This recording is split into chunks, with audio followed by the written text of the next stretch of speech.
Now we are going to talk about two of the diseases which are caused by worms. Okay. Now which worms I am talking about? The round worms that we discussed during the animal kingdom, the parasitic worms. So we are going to talk about the roundworms and the diseases that they cause. The first one that we are going to take into consideration would be the one caused by Ascaris. You remember what Ascaris was, the roundworm example that we did.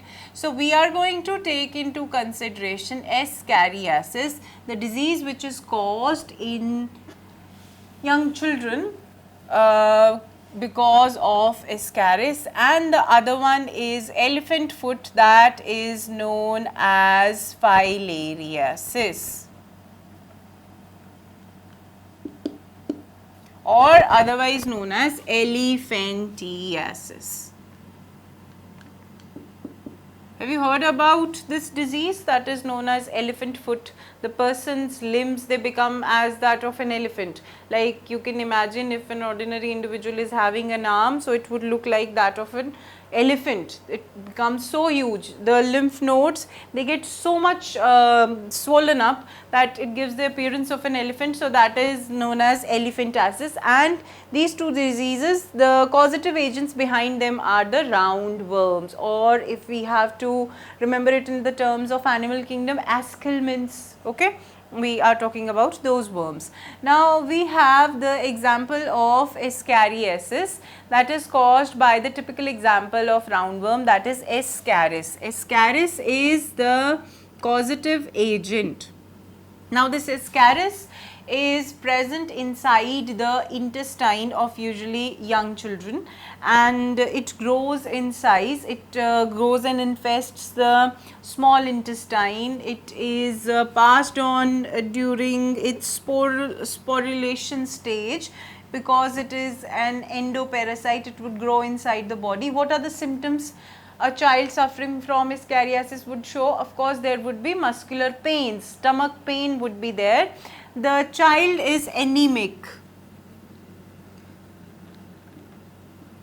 One first symptom that is visible. The child is anemic, often complains of muscular pains in the stomach, is crying because of those pains oftenly seen, would be anemic, and there would be weight loss because of this particular disease, which is caused because the intestine would be housing a parasite known as Ascaris. Okay. Now, what about filariasis or elephantiasis? Elephantiasis is the disease caused by the worm known as Wuchereria. This is the scientific name of the worm that is responsible for causing elephantiasis. The specific name is Bancrofti, and this Wuchereria is transmitted into the host by a mosquito, that is Culex.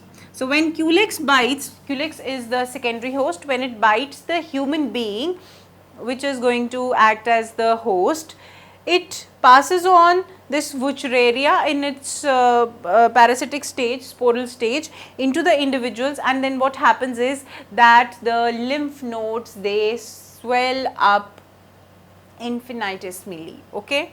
There is so much swelling in the lymph nodes, and especially those of the limbs. So that is why I said that it is elephant foot. The disease is elephant foot, especially of the limbs and genital areas as well. The genital areas would be infected and they are going to swell up indefinitely and often irreversibly. Okay. So these are the symptoms, and how can we avoid?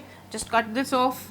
Try to avoid this particular organism that is growing around you. So in case you are cutting the transmitter, you can avoid the disease. This Ascariasis can be avoided how? First of all, we need to see how it gets transmitted, and then we will come to know that how it can be avoided. This particular Ascaris in its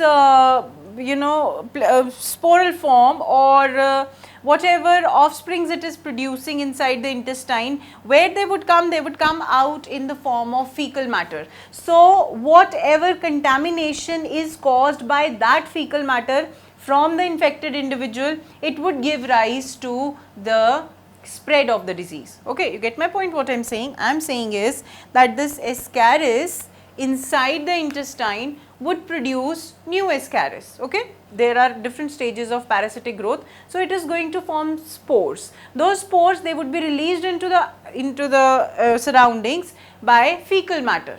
Okay, so the infected individual is going to release whatever stage of the parasite would be into the atmosphere or into the surroundings by, atmosphere is the wrong word, into the surroundings through fecal matter. Now, whatsoever gets contaminated by fecal matter is going to cause ascariasis in whosoever consumes that contaminated item.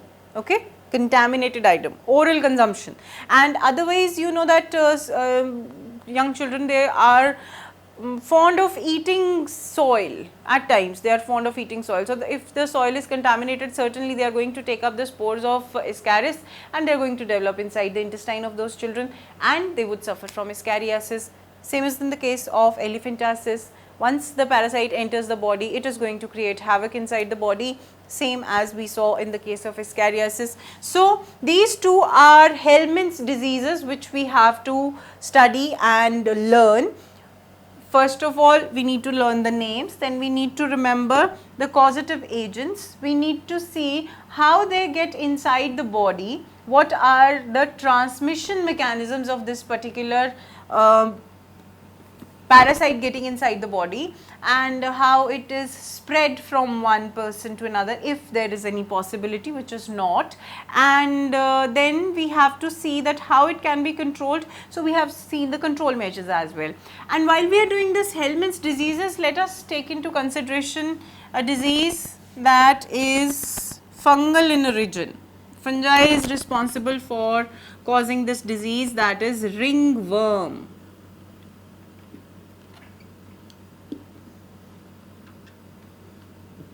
It is a skin disorder that is caused by certain group of fungi like trichophyton, epidermophyton,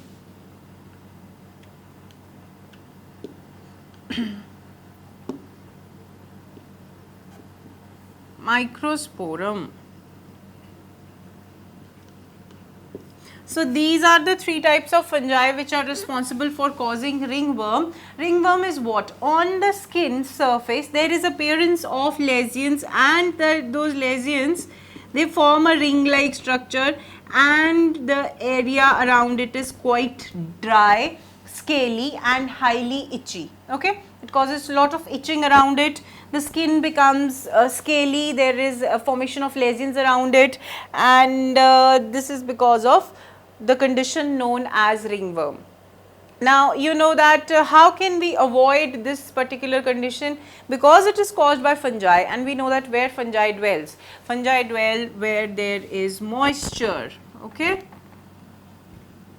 Hot and moist places are the site where fungi grow. So, if we make the place dry, the skin area which is prone to these ringworms, if we keep the skin dry, don't let them get moist and heated up, so we can control the growth of these particular fungi, and by applying some antifungal powders, we can avoid the growth of this ringworm, and it passes from person to person. So, one should avoid direct contact with the clothes which a person is wearing once he or she is suffering from ringworm. So, it can pass from person to person. So, certain hygienic conditions are to be maintained. That means you have to make sure that the person suffering from ringworm is kind of isolated in terms of sharing clothes at least, okay, and that would avoid the disease from getting spread to other person. And with this we come to the end of Hellman's and an extra, that was the ring.